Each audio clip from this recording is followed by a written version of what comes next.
Greetings and salutations everyone. It's been a long time, but this is Let's Play Crosscode. I'm Mac. I completely bungled that introduction, but my point I was trying to make is it's been a long time since we've been here, and it struck me that I should probably have an episode dedicated to the Encyclopedia. I'm going to have a few of the trickier Encyclopedia entries to find and revealed at the end of the episode for the post-credit scene, but as it is, there's quite a lot of good stuff in here, so this isn't going to be a action episode. This is just going to be me reading this. So yeah, stick around if you want. Okay, the story prologue.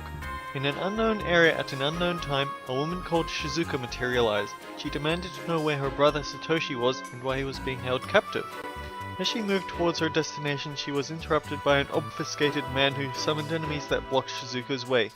As she was an experienced fighter, she quickly disposed of the enemies and pressed onward, until she found herself in front of a large building. At the end of a hallway, she found her brother in front of a computer system. He seemed to be working on something as Shizuka was urging him to stop because of his poor health. However, Satoshi stated it was already too late for him, and as he finished his work, he collapsed on the floor. Shocked, Shizuka ran to him, but Satoshi's words rang too, and he passed in her arms. Chapter 1 Awakening. Lee awoke in a strange environment. She couldn't remember how she got there or who she was. She had no time to think about her situation as she was greeted by a floating display in front of her. It showed Sergei, who told her that the initialization was successful, and asked if she could understand him. However, Lee couldn't talk. She wanted to, but her speech module seemed to be broken according to Sergei. Without delay, he asked her to perform some simple tasks to understand the gameplay mechanics. Lee, who mastered each task with ease, almost as if she already knew what to do. Which, to be fair, she already knew what to do because I've played this game before. But let's not spoil the story like that. After finishing the final challenge, she met Carla, who welcomed her to the cargo hold. Without any explanation, Lee had to fulfill several other challenges, none of them proving too difficult. But she also grew more restless, and once the final challenge was completed, Carla and Sergei promised to tell Lee everything as they went and spoke with Captain Jet. The captain welcomed Lee to the ship, but stated that she had to leave as soon as possible because an avatar on the board of his ship just calls for darn trouble. Nevertheless, he promised to teach her some tricks later. As Carla and Lee stepped outside, it became clear that they were aboard a ship called the MS Solar. They moved ahead to the bow of the boat and Sergei explains Lee's situation. As it turned out, Lee was actually inside a game called Crossworlds, which takes place on a real planet. Lee is inside the body of an avatar which is tightly connected to all of her senses. Sergei went on by saying that they hope to recover her memory by letting her play the game since there is a high chance it might help. Carla added that everyone on deck except her is actually human, and belongs to the maintenance crew of the game. After the explanation concluded, Sergei surprised Lee by giving her the ability to say certain words that he hard-coded into the system, hi in this case. They moved on and met the captain in the cabins, where he told Lee to get up to the balcony in order to start combat training. While the captain showed Lee special combat mechanics, they were interrupted by a mysterious man. As he floated into midair, he claimed that something wasn't quite right on this ship and quickly turned to Lee, identifying her as the source of the anomaly. He approached her and was about to erase her, but he noticed something peculiar about Lee and threw her on top of the cargo containers to test her abilities and see if he's right about her. A huge hostile crab appeared out of thin air and prepared to attack Lee. Sergei dropped in and told Lee to take on the enemy as the crab's stats matched Lee's. Lee took a deep breath, nodded, and prepared to fight the crab. After a tough fight, she came out on top and stared at the mysterious man floating in the air. He was overjoyed with the results of the battle and was about to finally take Lee away with him. Thankfully, his Captain Jet intervened and attacked using his solar fist, which disrupted parts of the man's arm. The captain quickly grabbed Lee and flew her back to the balcony, where she was told to escape to the teleporter she awoken. Together with Carla, Lee returned to the cargo hold, but was stopped by a display of the floating man who summoned enemies to stop her. The enemies were far above Lee's level, so Sergei told her to just run to the teleporter instead of fighting them. Just before the enemies caught up with Lee, she stepped onto the teleporter and exchanged one last glance with Carla before the woman activated it. This is going to be quite the episode. Chapter 2, Crossworlds. After narrowly escaping the mysterious blue man on the MS Solar, Lee arrived at Newcomer's Bridge in Rhombus Square via teleportation. Sergei explained the tight security measures of that location, relieved because the blue individual will be unable to interfere again. He was also worried though, because Lee had to pass as a real player. He promised to unlock new words for her as soon to make that task easier. On the way to Rhombus Dungeon, the last test for new players before arriving at the mainland, Lee bumped into a feisty redhead who was also a fellow rookie. Being a competitive lass, she instantly challenged Lee to a race through the dungeon, which they both promptly started. They didn't notice the trouble that followed them. Using the skills she learned on the ship and her own wits, Lee managed to beat the dungeon while picking up new abilities along the way. In the meantime, Sergei was inquiring about the situation on the MS Solar and the identity of the Blue Man. While the crew of the ship was fine, he was unable to find anything about their mysterious attacker. After unlocking the largest update, the Circuit, Sergei finally added the second word to Lee's language, her own name, Lee. Twice as eloquent but still disappointed, Lee left the dungeon to talk to the girl who had challenged her to the race and just barely beaten her. She introduced herself as Emily, or Emily Nieta as her nickname, whereupon Lee used her newfound vocabulary to introduce herself in turn. Their friendly conversation was cut short though, as a fancy guy named Apollo entered the scene seeking justice. He accused Lee of cheating because her level was higher than usual at that point, thanks to the unplanned fight against the crab, and wanted her to atone. The situation was diffused, however, as his friend Jern appeared and apologized for Apollo before leaving with a protesting vigilante in tow. Lee and Emily moved on from the confusing scene by taking the Skyrails to Cross Central, the main teleportation hub of Crossworlds. There, they took the only way to the mainland that was available to the new players, the teleporter to coastal town Rookie Harbor. Chapter 3, Into the World. Shortly after arriving in cozy beginner's town in Rookie Harbor, the two were surprised by a player called Schneider, a friend of Emily. He welcomed them to the mainland of Crossworlds, also known as the Croissant, and gave them a quick tour of the city. This quickly led to them getting to the Seeker Hub, which is where new players get an introduction into the background lore and main story of the game. As explained by the wise hologram, the players on the planet Shadoon are supposed to follow the track of the ancients as part of Operation Trackwalker.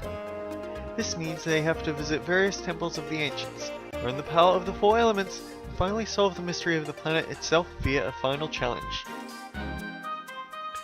After receiving permission to leave town with the green leaf shade and the option to consult the very informative lore texts at any time, which I did not do until just now, Lee and Emily went outside to join up with Schneider again. The group then travelled to the town's exit, after which Schneider had to leave the two rookies because of his guild duties. Thus, Emily and Lee formed a party and took their first steps into Crossworlds together. Lee and Emily started their exploration of Crossworlds by travelling through Autumn's Rise and interacting with the local wildlife. And all my alarms are going off. Shortly after they began exploring, they were reunited with the honourable player Apollo, who challenged Lee to a PvP duel in honour of the Spheromancer class. Before he left, Apollo told Lee to meet him at the entrance of Bergen Trail. As they arrived at Bergen Trail, Apollo made his presence known with another dramatic entrance and demanded his duel. After an uncertain outcome, he shared more of his wisdom and left. Emily and Lee then decided to end the session and say their goodbyes helped by the well-timed addition of another word to the latter's vocabulary, bye. So I can see that they, for things like Apollo's duels and presumably Shizuka's and the race against Emily, they won't be saying specifically who won, so they can just use the same text for whoever it is. Chapter 4, Dungeons and Guilds. After logging back into Crossworlds, Lee and Sergei decided to move on towards the Bergen village. But before Lee could even start to make up her way up Bergen Trail, she was already contacted by Emily, who offered to join her party at any time. On top of the mountain, Lee finally arrived in Bergen Village and at the first real challenge of the track, the Temple Mine. After receiving the key to it bundled with an explanation of its background, both Lee and Emily were invited by Schneider to join his guild, the First Scholars. So they met their friend in Autumn's Rise to gain entrance to the guild's headquarters.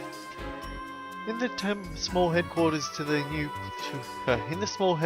two new players were greeted by veterans of the guild, namely Buggy, Beowulf, and their leader Hlyn. Or Hilm? I still don't know. Who was thrilled about the prospect of new members. Still, the guild takes the law of Crossworlds very seriously, so every new member has to pass a quiz about the background information found at the end of the Temple Mine.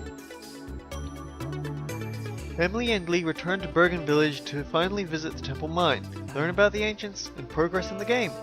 The instant system of the dungeons prevented them from solving the dungeon together, so Emily once again decided to turn it into a race. Thus, armed with additional motivation and the warmth of friendship, the two players entered the Mycie Mine.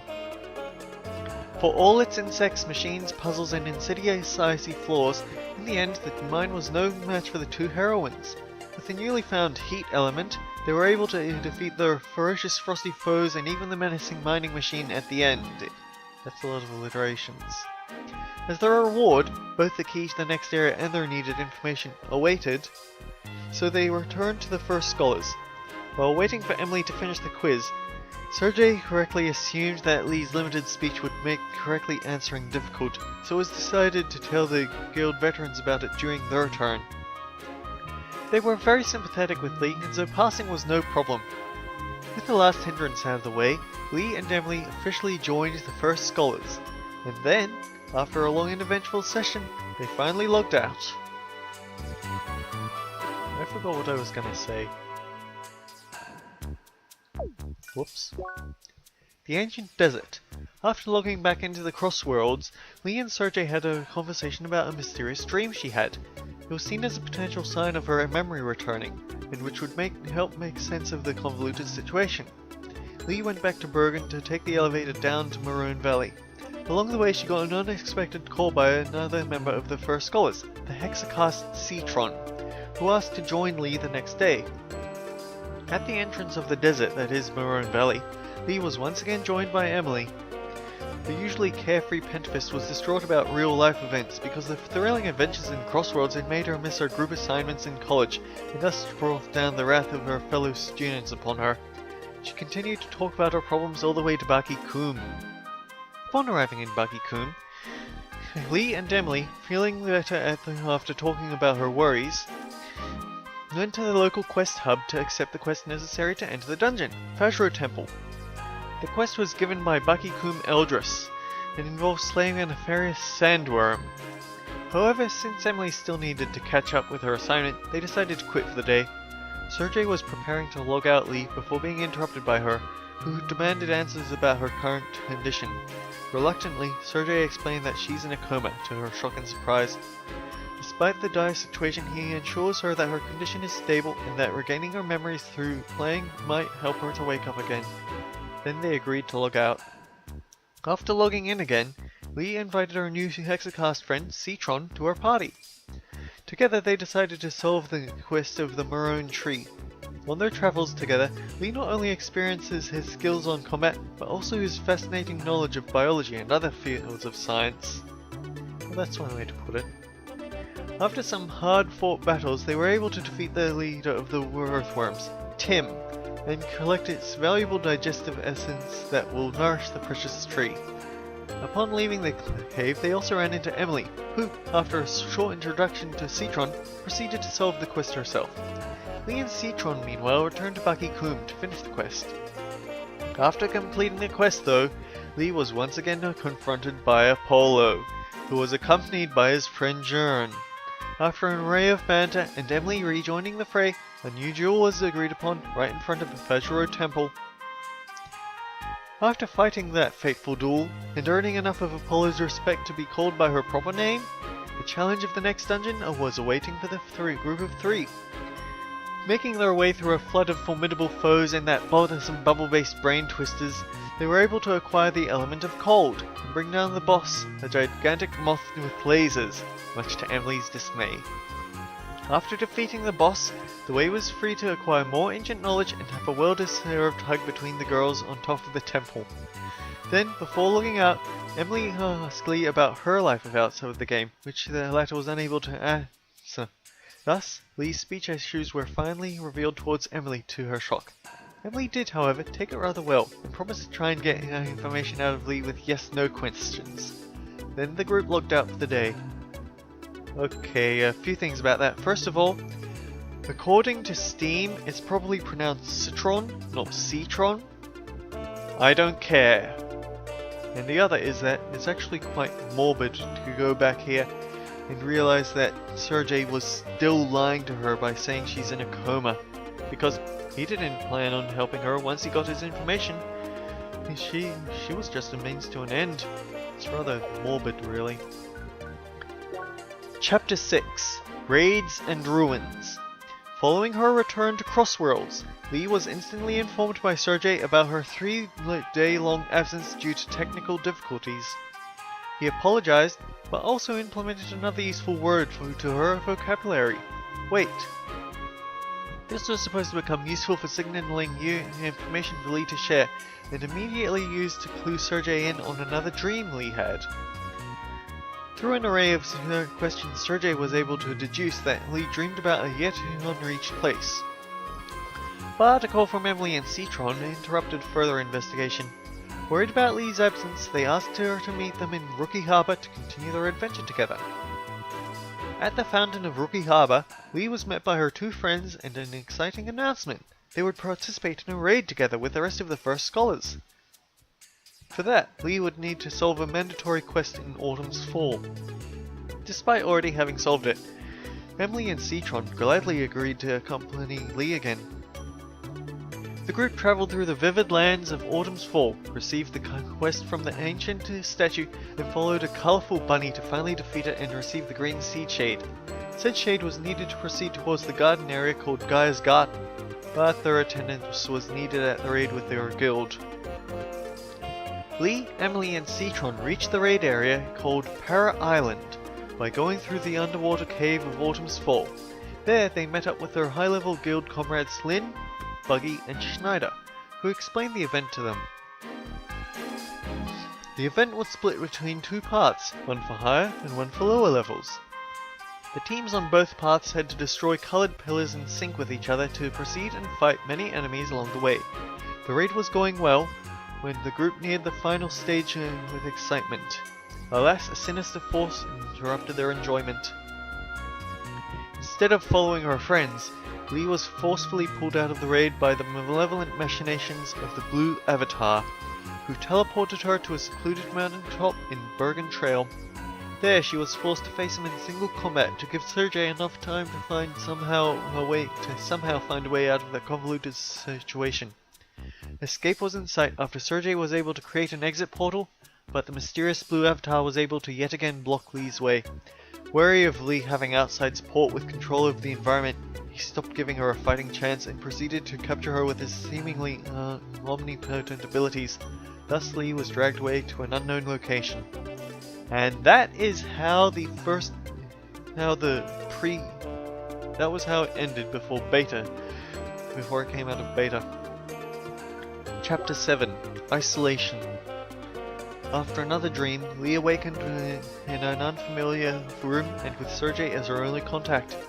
After searching for a way out to no avail, she was visited by a man named Gortham, seemingly an old acquaintance of Sergei. Though Lee was not able to remember him, he somehow recognized her from a long time ago. He offered her a way to pass the time by allowing her to go outside. By leaving the room and building, Lee saw a completely unknown area of barren lands and crimson waters, known only as Vermilion Wasteland. The area is completely unknown in the Crossworlds release.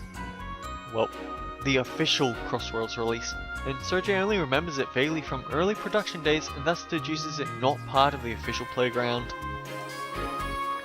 Before further assumptions could be made, however, Schneider appeared out of nowhere to greet Lee. He appeared to be stuck as well and was just as confused as Lee herself. No teleportation nor communication was possible to the outside of these wastelands. At a loss for alternatives, the two formed a party and decided to play along with the vague tasks they were given. In the local quest hub, they received the task of visiting a certain southern trial building, after finding a way to opening. Said quest had very lackluster lore, only talking vaguely about unexplained Project Red, which the two snarkily remarked. They followed the instructions regardless, opening the building by activating cryptic devices around the region. To their shock, however, they were faced with a high-level opponent inside the building which would have been way out of Lee's league. Thankfully, with Schneider's help, it wasn't an impossible task. After that fight, they entered a mysterious room that neither of them could clearly recognize, though Schneider noticed a vague familiarity. Not knowing what to make of this, they handed in their completed quest. After getting a dissatisfying congratulation at the quest hub, Schneider decided to finally log out, before realizing that he can't, neither normally nor by manually removing the cross gear. Panicking, he tried to get information by the other residents and the powerful guardian entities of the area before attacking the latter in rage. His rampage however, was short-lived, as even the high-level player was no match for the local laser of death that soon rained down upon him. Yeah, gotta watch out for those lasers of death. After respawning and musing about the benefits of respawning after death, Schneider admits that he lost all of his memories about life outside of the game, just like Lee. Determined to solve their situation, they decided to return to their rooms for sleep. After returning to her room, Sergei admitted to being employed by Instantainment Ltd., the company developing Crossworlds, and thus having access to some of the development documents. He further explained that the Vermilion Wasteland is an area that was never finished and shouldn't be available to normal players. Upon vaguely noting that the other players were not in a coma, unlike Lee, she became suspicious. Instead of clarifying, Sergei quickly rushed Lee to log out. Lee reawakened from another dream, this time involving Sergei and Gotham, among others. Upon learning this, Sergei explained that he, Gotham, and a certain Satoshi, allegedly Lee's brother, were all working for Instantainment Ltd. 5 years ago. Everyone except Sergei vanished 4 years ago, though, and only Lee reappeared, but in a coma. After reiterating learning the truth behind all the ongoing mysteries will be the secret to Lee's reawakening, he urged Lee to reunite with Schneider outside. Upon reuniting and visiting the quest hub, they were surprised to not even get a proper quest. Instead, they were supposed to wander the area that day. Schneider gave Lee a tour of all the interesting landmarks he found while exploring. The last was a mysterious tower that the other residents of the area were supposedly enter without returning. With additional unease in their heart, they returned back to their rooms. As that uneventful day was about to end, Sergei explained that Lee's entire existence inside of Crossworlds is unofficial, which is why he can't work with the authorities to solve their problems. The next day, when they were about to head out, Lee got a surprising visitor as an angry Shizuka appeared by violently storming the place. In a dramatic confrontation, she revealed that Lee is, contrary to Sergei's previous explanations, not really human, but instead a highly advanced AI copy of Shizuka. Shizuka then blames Lee for her bad situation before leaving. Traumatized and shaken over Sergei's past dishonesty, Lee cut off communications with him and slowly went to reunite with Schneider. Visibly shaken, Lee's inner turmoil was easy to notice for Schneider. They still continued by starting the next quest, which once again involved a trial building they had to enter. After holding her despair inside during the quest, Lee finally collapsed, crying when they were about to enter the building. Schneider then decided to take a break and instead talk about their circumstances and feelings. Upon calming down again, they decided to return to their rooms and leave the quest for another day. Lee, still angry at Sergei, rejected his apologies and logged out. On the fourth day, Lee was waking to the sound of silence, and Sergei didn't greet her. Instead, she met up with Schneider to finish the quest from the day before.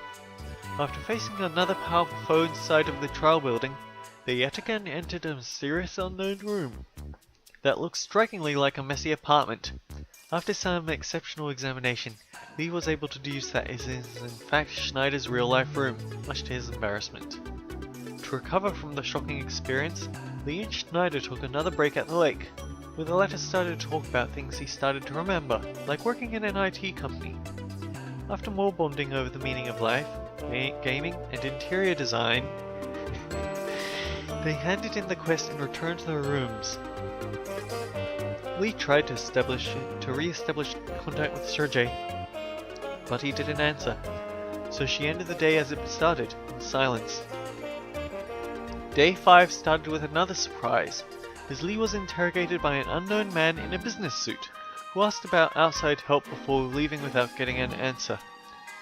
As Lee tried to regain her composure, frightened, Sergei suddenly started talking again and instructed her to quickly reunite with Schneider and make for the mysterious tower. Their plan to escape was finally beginning. Together with Schneider, Lee managed to sneak past the guards of the tower and finally made it inside. Upon entering, though, they got split up again, because it is actually an instance dungeon. Sergei urged her to move on since he had devised a plan to reunite and to leave together. By doing hacking magic, he allowed her to break through the walls of the instances and search for Schneider.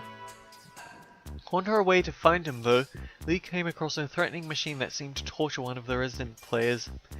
And if memory serves, wasn't it actually the player that they bumped into during their tour? That's just a small thing I was thinking about. Any potential investigation was prevented by the reappearance of the blue avatar, however, who promptly started chasing her with powerful enemies. After passing a few of the rooms, Lee was finally confronted by a seemingly invincible snail boss that she was only able to overcome with more hacking help from Sergei. Lee reunited with Schneider, and after breaking a few more walls, the two made their way outside to what looked like a rather mundane dock. However, before they could finally reach freedom, Schneider's movement was blocked entirely, preventing him to move on. Reluctantly, Lee left him behind to flee alone, but was once again stopped by her persistent pursuer. At this point, none other than Captain Jet entered the scene to blast the blue avatar with his weapon and carry Lee away with his jetpack. Thus the escape was successful, but only for Lee. Being back on the cargo ship MS Solar after a long time, Lee was finally reunited with people like her fanboy, his colleague, and of course Carla. She was not happy, however, knowing that Schneider was still trapped in the clutches of her former captor. Under the eyes of Jet and Carla, Sergei finally apologized for keeping Lee's situation a secret, and started to describe the events that led to her journey. He explained how Shizuka's brother, Satoshi, developed a highly advanced AI while working on the player avatar connection of Crossworlds, the Crosscode. Said AI, also called an Evotar, was supposedly so advanced it could perfectly mimic a person's memory and feelings, among other things. Lee is exactly that, an Evotar of Shizuka. But since Evotars often permanently malfunction when confronted with the truth, Sergei was reluctant to tell it to her, and instead made up the rather cliched coma story. Lee, however, was able to accept her nature and remain stable. I feel like Evotar Schneider was a part of that. Sergei, however, reiterates that Evotars should not officially exist on the playground to his knowledge, because while Satoshi was eager to continue the research on the topic, it wasn't something that their employer, Instantainment, was interested in. That was why, in frustration, he, Gotham, and Shizuka left the company and broke off all contact to Sergei. He concluded that they must have found someone with administrative access to supported them with their means to continue behind the back of their former employers. After Sergei's long explanation, Lee, with her ultimate fate still in question, went on a walk around the ship. There she was used for water-based avatar experiments and also met a charming young girl called Isabel, who she played tag with. Sure, if that's what you want to call it. After that, delightful diversion, someone put little air quotes in there, from the recent dramatic events, Sergei reappeared to talk to Lee about her future. He has a plan that will involve creating a place for Evotars to live, as soon as they found Satoshi. With this goal in mind, he proceeded with the logout. Okay, I want to check something.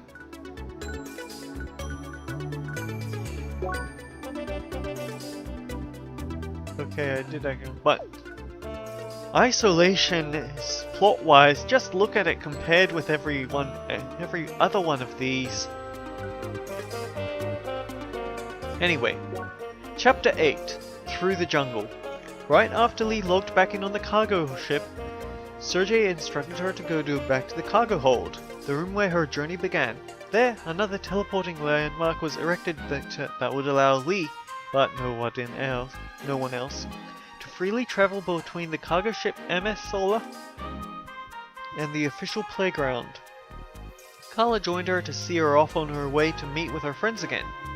Right after arriving at Cross Central, Lee spoke with Emily, who seemed quite angry and wanted to meet in person. So Lee went to the Guild HQ of the First Scholars to clear everything up. Emily was very frustrated with Lee, though, who was unable to explain the convoluted events to her friend. Then the situation got even more complicated as Schneider suddenly came in, and Lee suddenly hugged him, to the irritation of both him and Emily. Embarrassed and confused, Lee fled the scene. As Lee was brooding by herself, Sergei suggested that the Schneider in the Wastelands was most likely an Evotar, just like Lee, which would explain the confusion of the Schneider at the Guild HQ. Still embarrassed and unsure of how to set things right, Lee was unwilling to return to her guild, so she rather traveled to the location next on her path, Guy's Garden. Arriving in the thick jungle, Lee was immediately confronted by an old acquaintance Apollo, who was dead set on having another duel. Also, his friend Jern accompanied him. After another hard-fought battle between Spheromancer, it was decided, mostly thanks to Jern's suggestion, to form a party of 3 to face the challenges of the jungle together. Thus, this new constellation of 2 Spheromancers and a Quadroguard continue their journey towards Basin Keep, the rising city between the trees. How come... hang on. Okay, that's confusing. Basin Keep is grayed out. Oh well. The Basin Keep, the rising city between the trees. In the bustling city of Basin Keep, the group visited the mayor, who was involved in a heated argument with a shad called Katara.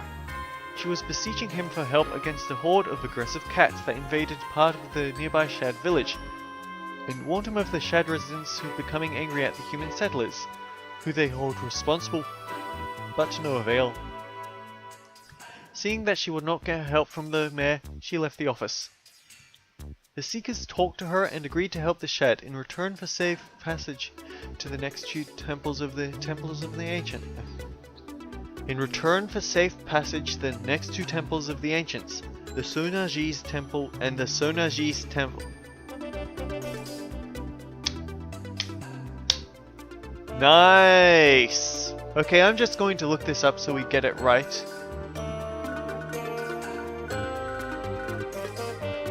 Zervitar and Sonaji's. Okay, the Sonaji's Temple and the Zervitar Temple, which were blocked off by Shad protectors. And so the group followed Katara to her village, and took care of the feline pests that were seemingly corrupted by some tracker-related force. With the obstacles to the next dungeons out of the way, the group decided to part ways again and log off for the day.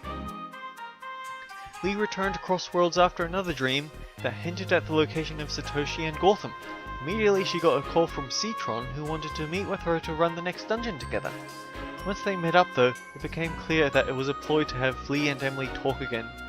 Though Emily was still frustrated about Lee's sudden disappearance, they were able to reconcile quickly after it became clear that Lee was not vanishing on purpose and missed her friends a lot. Finally, together again, the original group of 3, Lee, Emily and Citron, tackled the 2 temples of Sonaji's and Zervitar Temple together, of course continuing the racing tradition. Those dungeons were once again filled with perplexing puzzles and menacing monsters, but equipped with the newly acquired elements of shock and wave, no challenge proved too much for the trio. Thus, with a small pause in between to meet the rest of the First Scholars again, both dungeons have been solved, and once again they're making it vague on which one you did first because they don't want to set it to have different stories based on it. Just as the group was about to enter the last dungeon of Guy's Garden, the majestic Grand Criscajo, Shad protesters appeared once again to block their path. Thankfully, with the help of a friendly scientist, the root of the Shad's plight could be solved. That should be solved, but it's written as solves. Which finally allowed passage towards the large tree. Unfortunately, Citron had to leave due to obligations in his life, so he would not join... joined Emily and Lee during the race up the tree.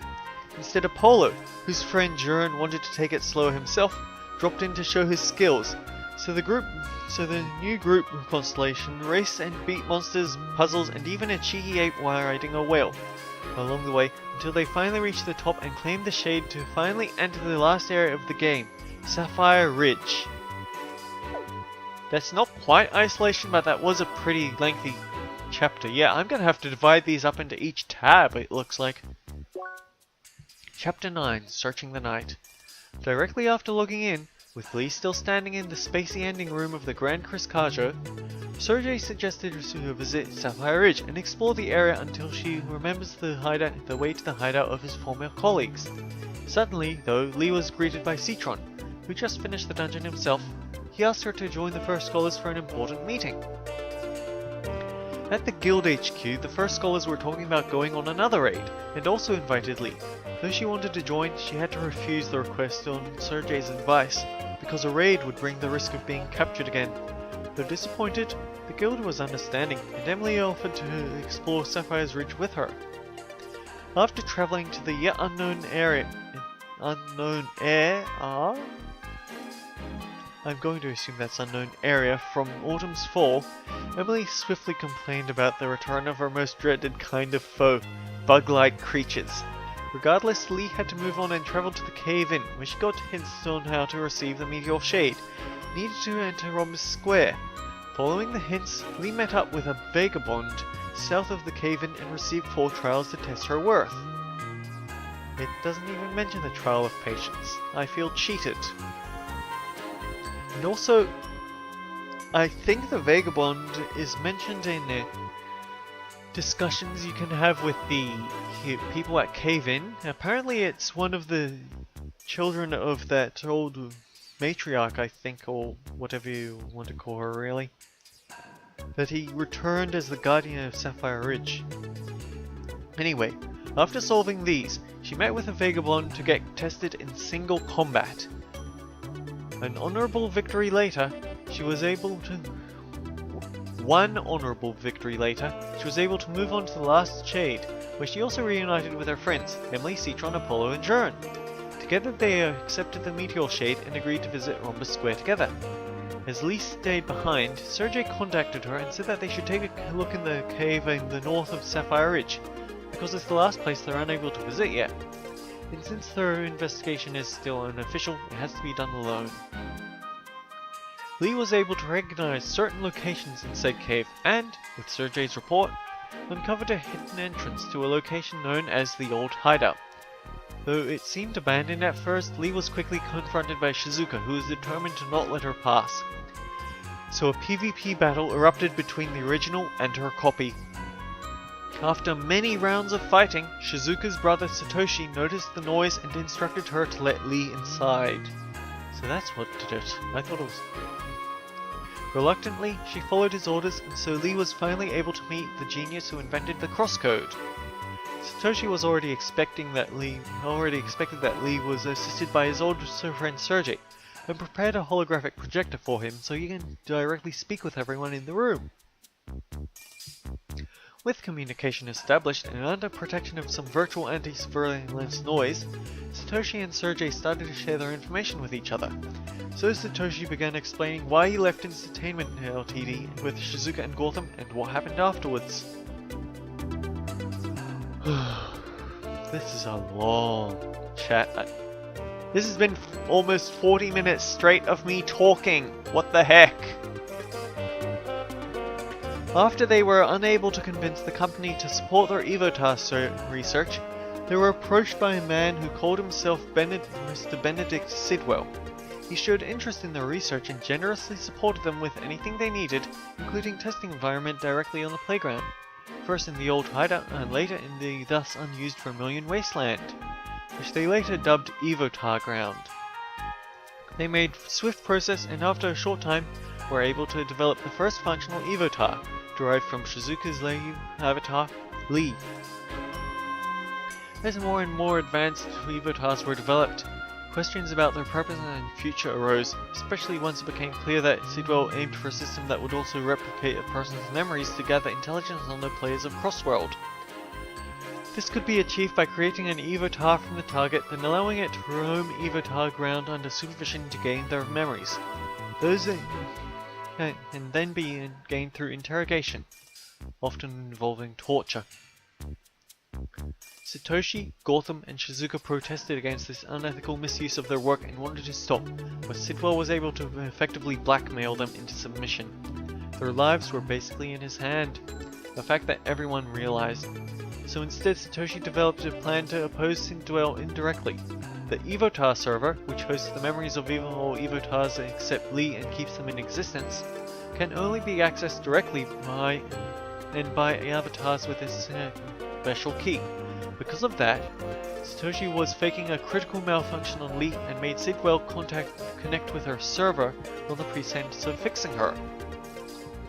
Seemingly unable to fix her, Satoshi was tasked to dispose of her, but instead he smuggled Lee, still in possession of the key she was given for the connection, into the official servers, and made sure that Sergei would find her.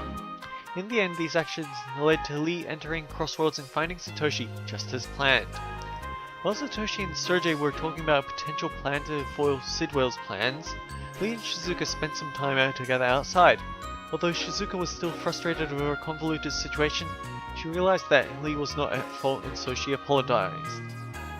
Then the two grew closer by bonding over stupid horns and cool scars. Back inside, the group talked about involving Gotham in their plan, though Shizuka assumed that he would be too obsessed with shaping his own world to be reasoned with.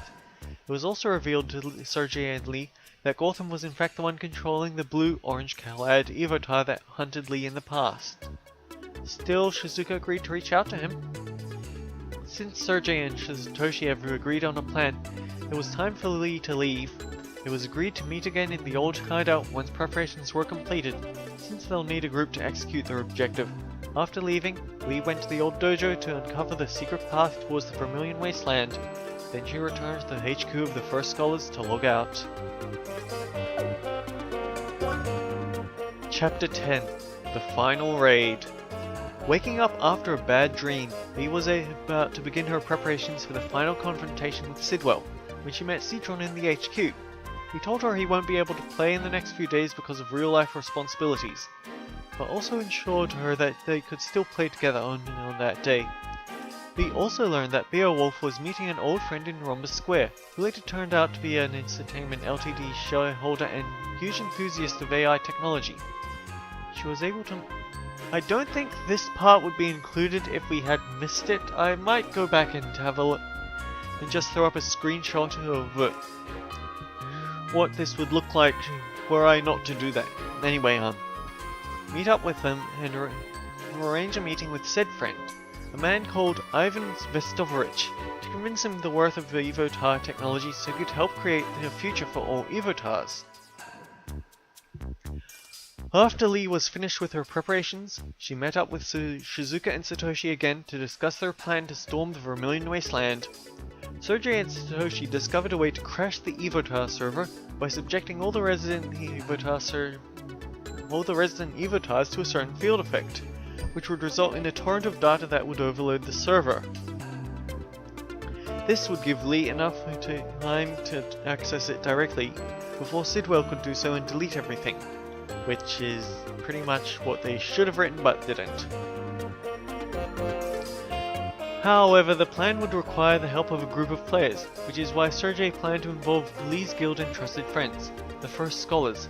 Shizuka, on the other hand, was not instructed to relocate her actual body, so she didn't become Sidwell's hostage. With the course of action clear, Lee was logged out, reawoken and equipped with two more words, meet and thanks.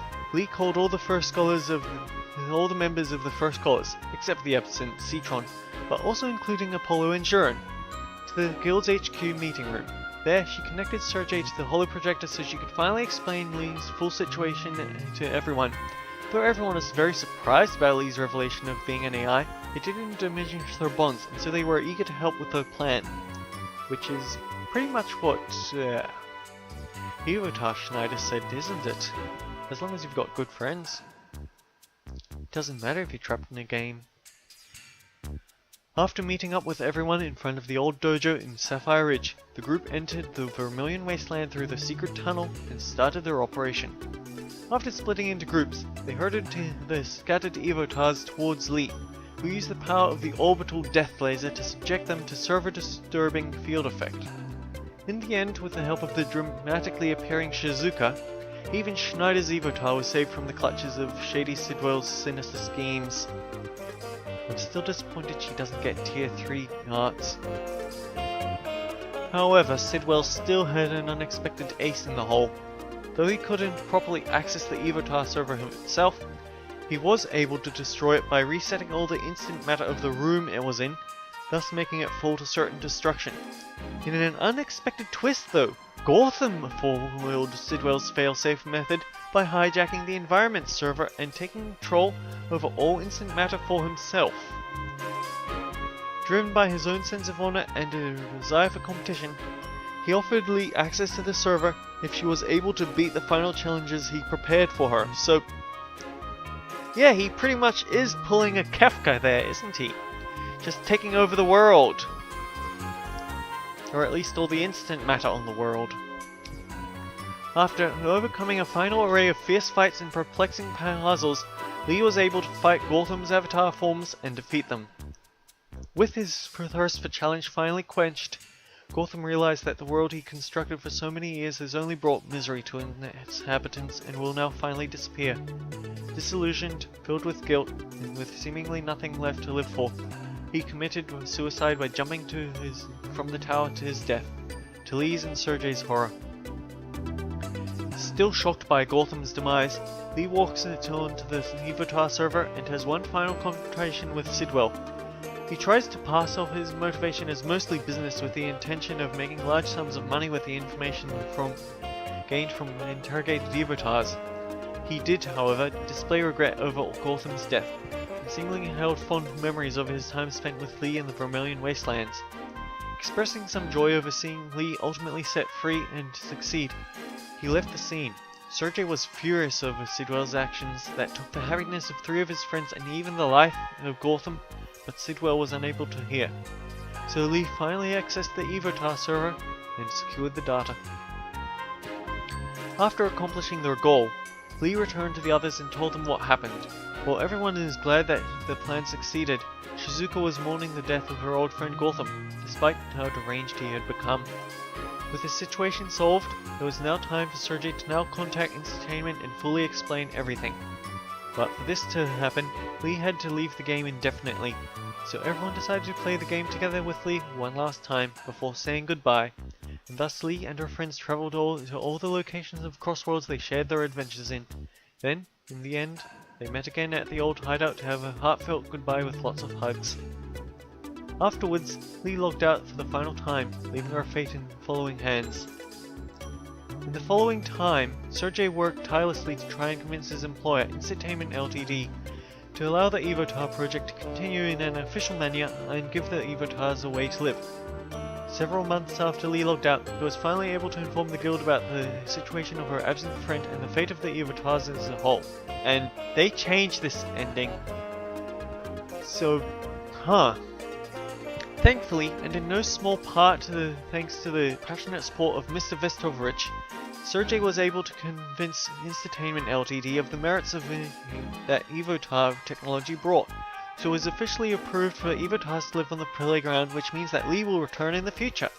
The members of the guild were overjoyed by the prospect of seeing their dear friend again. The end. And I actually have to stop right now because this has been 50 minutes of me recapping the game, so that's what, 85, 86, something, yeah, 85 episodes worth of content being rehashed. So yeah, I need a break, I need a drink. Next time on this bonus episode, we're gonna read more of it, and honestly, I think we're gonna just knock out all the other 3 in one go because they won't be nearly as expensive as this.